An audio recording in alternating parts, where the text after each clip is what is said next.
You know that person who's always on their phone?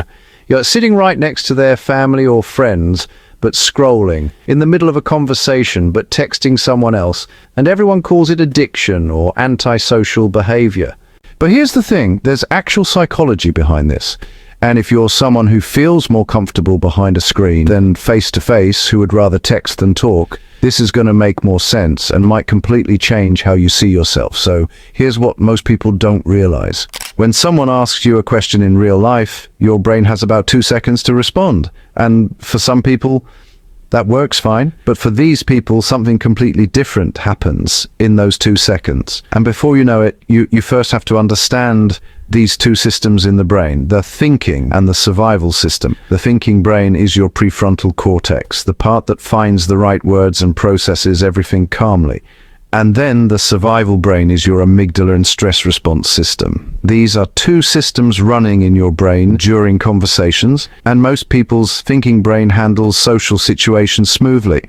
But for these people, it doesn't. Many of them grew up being blamed for saying the wrong thing, criticized for not thinking fast enough, laughed at for answers that didn't land right. So over time, their brain learned that speaking quickly in the moment leads to pain. So now, when they're put on the spot, that 2-second expected response becomes a threat, causing the survival system to take control. As a result, their mind goes blank, or they end up saying something they don't mean, not because they can't think, but because stress is blocking their access to the thinking brain. But here's where it gets crazy. Give that same person a phone and see how creative their replies will be. And that's because these people are not slow thinkers, but deep processors. They need time to make sure what they say actually matches what they mean.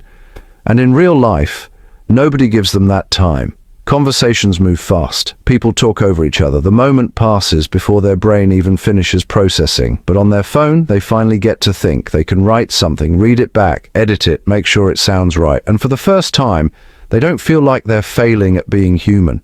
So the phone becomes more than just a device. It becomes emotional safety.